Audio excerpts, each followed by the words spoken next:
بہت یارانہ ہے بنگلہ دیش اور پاکستان کے بیچ میں، بڑی دوستی ہو رہی ہے، اس کا کیا نتیجہ نکلے گا؟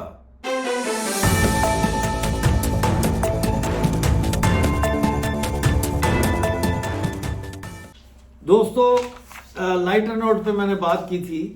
بات یہ ہے کہ سیٹرڈے کو پاکستان نیوی کا ایک فریگیٹ PNS سیف 4 دن کے گڈ ول وزٹ پر بنگلہ دیش پہنچا ہے۔ جب یہ وہاں پہنچا تو اس کو ایک سیریمونیل سلوٹ ہوتا ہے نیوی کی طرف سے، وہ دیا گیا۔ BNS شدینوتا جو ہے اس نے دیا، وہ نیول شپ ہے ان کا جو، اور پھر نیوی کا بینڈ بھی بجا، پاکستانی ہائی کمیشن کے لوگ بھی وہاں موجود تھے۔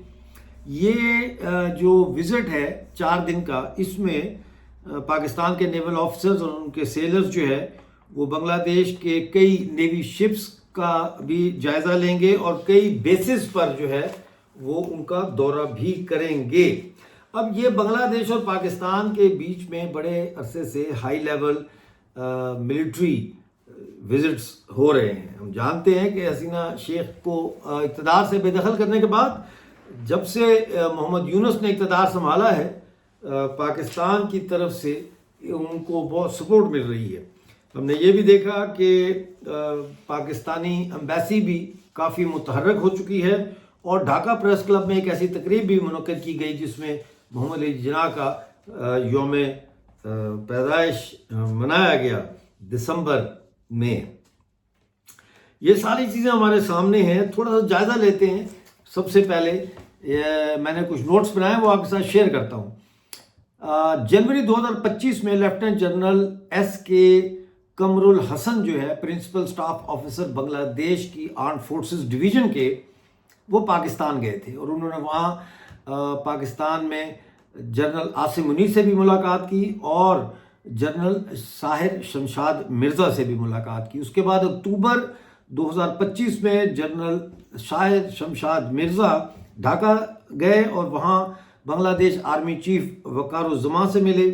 2025 میں اب نومبر میں شیڈیول انہوں نے کیا ہے کہ آرمی ٹو آرمی سٹاف ٹاکس شروع ہوں گی۔ یہ پہلی ٹاکس ہوں گی جو اس مہینے شروع ہوں گی۔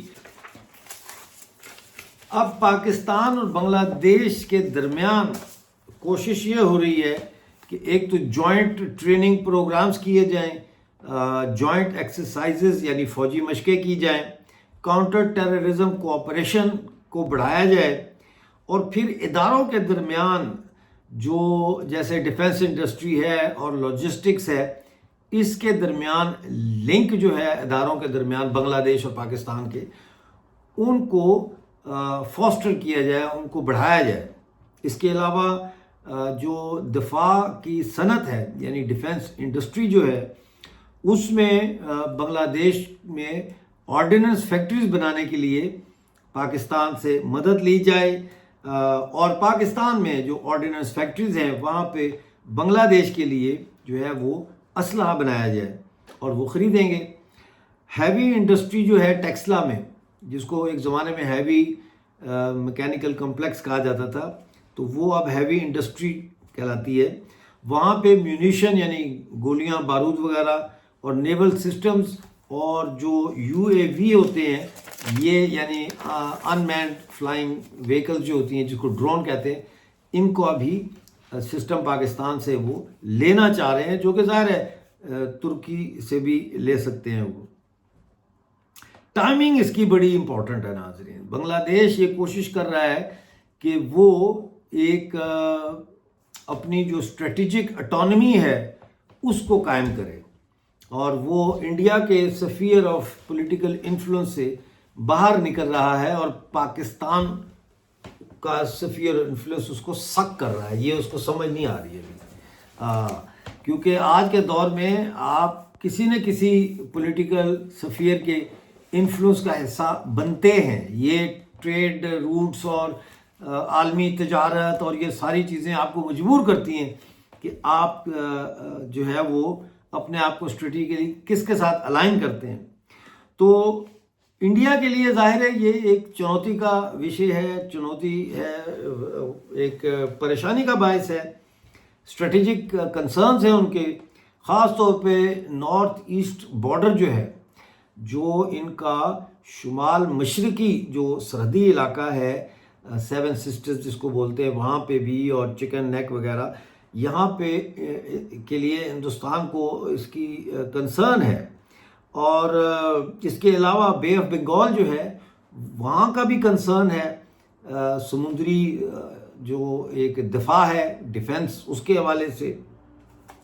پاکستان کے لیے تو ایک نئی منڈی کھل گئی ہے بنگلہ دیش کی شکل میں، یعنی پاکستان اپنا نہ صرف اسلحہ وہاں بیچ سکتا ہے بلکہ اور بھی جو کچھ وہ بناتے ہیں سیمنٹ سے لے کے، یعنی فوج، یہ ایک میں بات بیچ میں کہنا بھول گیا، فوج کے لیے ایک نئی منڈی کھل گئی ہے بنگلہ دیش میں، جہاں نہ صرف یہ اپنا اسلحہ بیچیں گے بلکہ فوج جو کچھ پیداوار کرتی ہے سیریل سے لے کے تو سیمنٹ تک، وہ بھی اب بنگلہ دیش کو یہ فروخت کریں گے، بیچیں گے۔ لیکن پاکستان کے اوپر اعتبار نہیں کیا جا سکتا۔ دیکھیے پاکستان نے افغانستان کے ساتھ کیا کیا ہے نا، افغانستان برادر ملک، اور آخر میں اسی افغانستان کے اوپر گولہ باری کی۔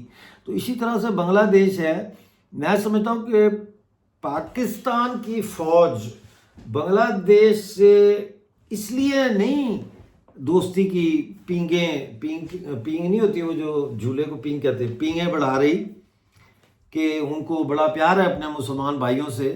یہ وہی مسلمان بھائی ہیں جن کے 30 لاکھ بنگالی انہوں نے قتل کیے، لاکھوں کا بلاత్కాر کیا، تو وہ سائیڈ پہ ذرا رکھیں۔ یہ سمجھ رہے ہیں کہ جو جنگ ہم انڈیا سے کشمیر میں نہیں جیت سک رہے یا نہیں جیت سکے، وہ جنگ اب ہم بنگلہ دیش کے ذریعے جو ہے یہ نارتھ ایسٹرن جو اسٹیٹس ہیں ان کے اندر مداخلت کر کے تو یہاں لڑتے ہیں یہ جنگ ہیں، اور اس میں بنگالیوں کو ایک دفعہ پھر یہ جنگ کا ایندھن بنانے کا ارادہ رکھتے ہیں۔ مجھے تو ایسا لگتا ہے اس سے بڑھ کے پاکستان کا کوئی اور مقصد نہیں ہو سکتا، کیونکہ پاکستان کی فوج کی جبلت جو ہے وہ تباہی اور بربادی ہے، وہ ترقی نہیں ہے، یہ کہ دوسروں کی ترقی ہو، دوسرے خوشحال ہوں، طاقتور ہوں۔ وہ چاہتے ہیں کہ لوگ ان کے اوپر ڈیپینڈ کریں، ان کے اوپر انحصار ہو ان کا، اور ان کے وہ ہمیشہ دست نظر رہیں۔ دیکھنا یہ ہے کہ کیا بنگلہ دیش کی عوام ایسے لوگوں کو قبول کرے گی جو ان کے آباء و اجداد، بہت دور کی بات نہیں ہو رہی، 50 سال پہلے جنہوں نے آپ کے آباء و اجداد کو قتل کیا، ایک دن میں ڈھاکہ میں 3 لاکھ بنگالیوں کا قتل عام کیا، کیا یہ دوستی قبول ہوگی ان کو؟ اس حد تک تعلقات تو قبول ہو سکتے ہیں لیکن دوستی قبول ہوگی؟ یہ ایک سوال ہے جس کا جواب صرف آنے والے دن دے سکتے ہیں۔ بہت شکریہ آج کا شو دیکھنے کا۔ پلیز ویڈیو کو لائک کریں، شیئر کریں، چینل کو جوائن کریں۔ ملتے ہیں اگلے پروگرام میں، اس وقت تک کے لیے مجھے اجازت دیجیے اور اپنا بہت سارا خیال رکھیں۔